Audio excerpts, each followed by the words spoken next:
A Guillermo Folguera.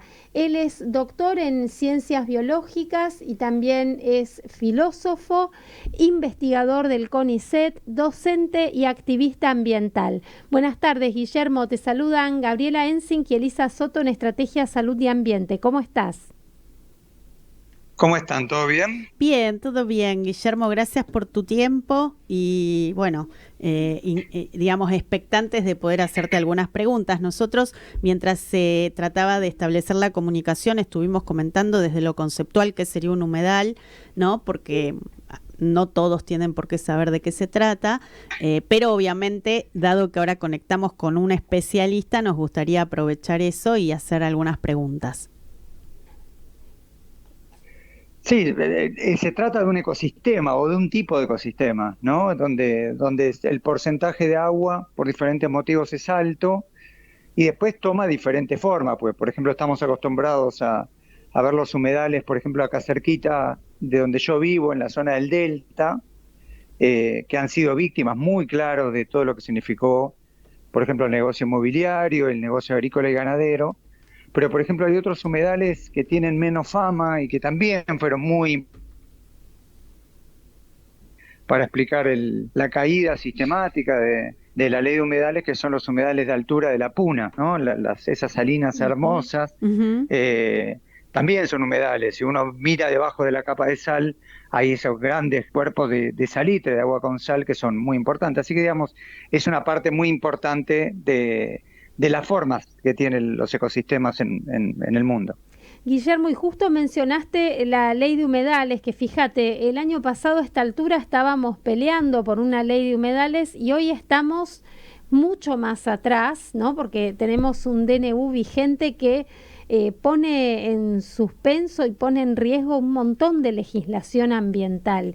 ¿En qué situación estamos hoy respecto a la protección de estos espacios y qué perspectivas le ves desde tu doble función por ahí, como investigador por un lado y como activista por el otro? Yo creo que lo describiste bien, ¿no? Ese contrapunto. Por un lado, yo he sido muy crítico, de los últimos 20 años en temas socioambientales. Argentina tiene una serie de registros de lo que pasó, marco los últimos 20 porque en la década del 90, en todas esas épocas del gobierno de Carlos Saúl Menem, se da una serie de modificaciones del orden legal y del orden productivo. Ujú. De hecho, en muy pocos años se avanzan con tres, cuatro tipos de proyectos muy impresionantes. Uno son los transgénicos y la nueva forma de agronegocios. Sí. Otra tiene que ver con la aparición y consolidación de la megaminería. Después se da en esos años también la expansión de las forestales, que incide muy fuerte, por ejemplo, en Misiones, con una empresa como Arauco. Y después, unos años después, el fracking, ¿no? En toda la zona de Neuquén, pero estas fracturas hidráulicas con inyección, que obviamente son altamente contaminantes, en ese caso para sacar hidrocarburos. Sí, y Con además, con Guillermo, esa serie, en sí, ese tiempo se dio a las provincias la potestad sobre los recursos naturales, lo cual para muchos puede ser muy bueno, es federalismo, pero por otro lado, una provincia frente a una gran corporación multinacional no tiene la misma capacidad de negociación que todo un Estado federal. Digo, esto de las provincias como dueñas de sus recursos. puede ser, puede ser. Yo ese último punto me parece un punto, es verdad que es importante, a mí me genera más complejidades internas. Yo por ahí reconozco que tengo algunos interrogantes, sobre todo porque siento que en los últimos 20 años, insisto con esto, no sé si los Estados-Nación hubieran hecho algo muy diferente, Ujú. pero igual entiendo lo que planteás y me parece un punto atendible. Y entonces en estos 20 años posteriores se generaron lo que en general llamamos expansiones de los extractivismos, que por supuesto no lo podemos ubicar de la conquista de América, pero que tienen en estos 20 Sí. años una forma muy particular con elementos científicos y tecnológicos. Y en ese sentido se dio, como bien planteabas en la introducción, una serie de caídas de los intentos de la ley de humedales, en general la información que nos llegaban, producto de un enorme lobby de inmobiliarias, Mm. sectores agrícolas, sectores mineros, por esto que yo planteaba recién de la puna y de la extracción de litio en los humedales de altura. Con el gobierno de Javier Milei y tanto el intento de la ley de ómnibus como el DNU, obviamente todo esto empeora. Acuerdo ahí, no hace más que tratar de expandir la mercantilización y las pocas leyes que había de alguna manera débiles de sostén de las cuestiones ambientales, que además tiene que ver con equidad social, no solo tiene que ver con cuidar la naturaleza, sino con disminuir un poco la inequidad social, evidentemente se ven fuertemente amenazadas. Ujú. ¿Y cuál es la propuesta? O digo, ¿qué podemos hacer? En principio, estar informados, sí, saber la importancia de estos espacios, la importancia económica, ambiental, social.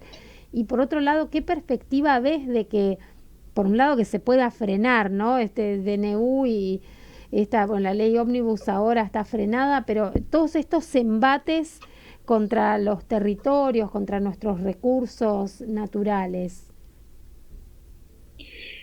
Bueno, yo no soy especialista en aspectos legislativos, si bien obviamente ahora con todo lo de la ley ómnibus tuve que estudiar y estuve ahí en Congreso trabajando y también asesorando a algunos funcionarios. Guardo la esperanza que este DNU, realmente espantoso, ¿no? En términos ambientales, yo no pude escuchar si sistematizaron, pero digo, involucra aspectos de opacidad con la minería, involucra el abastecimiento de alimentos, involucra la protección de ciertas tierras rurales para la extranjerización y el acceso a grandes cuerpos de agua, que involucra la falta de prioridad para el abastecimiento interno de energía y cuestiones vinculadas con el tema del fuego. Digo, son todos elementos muy relevantes.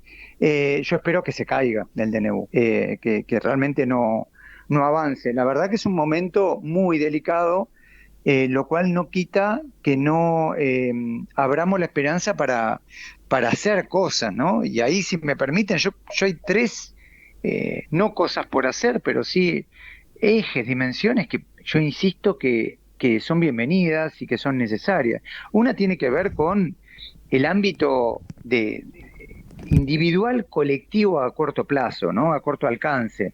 Digo, nuestro barrio, el cuidar, por ejemplo, yo vivo en una zona en Paternal, por ejemplo, en Buenos Aires, que tiene el negocio inmobiliario como uno de los grandes depredadores de los espacios verdes. Sí. Bueno, a proteger, ¿no? A proteger esos espacios verdes que, insisto, son los espacios verdes que además las familias más humildes tienen después para ir a tomar mate. No.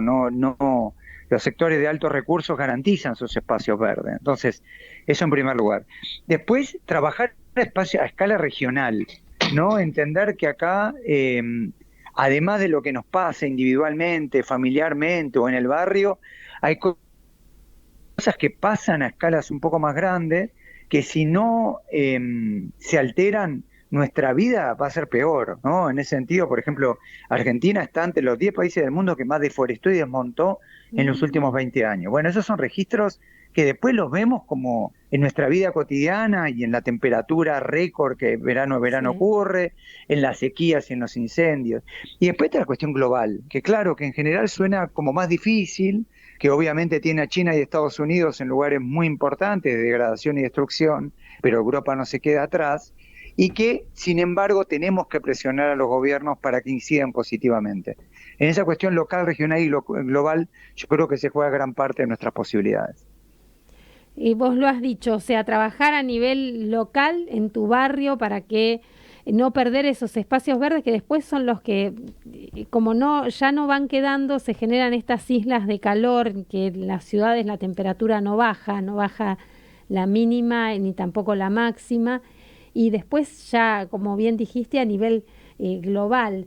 No sé si nos querés comentar algo más, Guillermo, que tiene que ver, habíamos hablado en una entrevista anterior de este modelo extractivista que, como bien dijiste, gobiernos de distinto signo no cambiaron este modelo, ¿no? Porque te vienen diciendo que hay que producir más para exportar más, ¿no? Basarse en explotar a fondo los recursos naturales, la pampa húmeda. ¿Qué clic hay que hacer ahí? ¿Qué cambio hace falta para realmente discutir el modelo? Tal cual, mira, yo trabajo en la radio, trabajo en FM La Tribu, y justo el otro día hacía una entrevista a referentes de misión. y marcaban, por ejemplo, las políticas también de las últimas 2 décadas, o un poquito más, 25 años, en torno a las forestales. Y también se veía eso mismo, ¿no? Forestales que de lejos parecen bosques, que no son bosques, y que además, y esto también tiene que ver con elementos, entender que el extractivismo es un modelo que genera desigualdad social, que genera una profundización del patriarcado, de las discriminaciones hacia las mujeres. Es muy interesante cómo en las asambleas territoriales, gran parte de las personas son mujeres, no es un tema azaroso, y además es un modelo xenófobo, es un modelo fuertemente discriminador. Digo, quizás Chubut y Jujuy, y también agrego Misiones, son ejemplos clarísimos en donde víctimas directas, en Chubut las comunidades mapuche, en Jujuy un montón de comunidades que comparten regionalmente la puna, y en Misiones, ¿no? En Vía Guaraní, son comunidades que son víctimas directas. Entender eso nos quita la idea de que el ambiente es simplemente un tema de lujo, ¿no? Yo voy y me preocupo a partir de ahora del ambiente porque tengo las necesidades satisfechas. Bueno, no. Vivir de inequidad social como tiene hoy Argentina, a más de la mitad de las personas bajo línea de la pobreza, y ver la destrucción ambiental ha sido parte de lo mismo. Y eso, como ustedes plantean, ha sido una política sistemática, activa, de municipios, de gobiernos provinciales y gobiernos nacionales que mantuvieron el beneficio para las corporaciones. Bueno, eso hay que frenarlo. ¿Y cuándo? Bueno, es ahora. Yo no, por eso en general ustedes no me preguntaron, pero a veces me preguntan en las entrevistas, bueno, ¿sos optimista o pesimista? Y en general esquivo esa pregunta, porque yo creo que ahí no se trata tanto de ser optimista o pesimista, sino tratar de que el daño en juego sea el mínimo posible. Y entender que acá nos estamos jugando cuestiones intergeneracionales, ¿no? O sea, todos los que tenemos hijos, hijas, sobrinas, etcétera, sabemos perfectamente que nos estamos poniendo en juego ni más ni menos qué planetas van a tener en 20, 40 y 60 años. Excelente, Guillermo, la verdad que muy interesante todo lo que señalabas.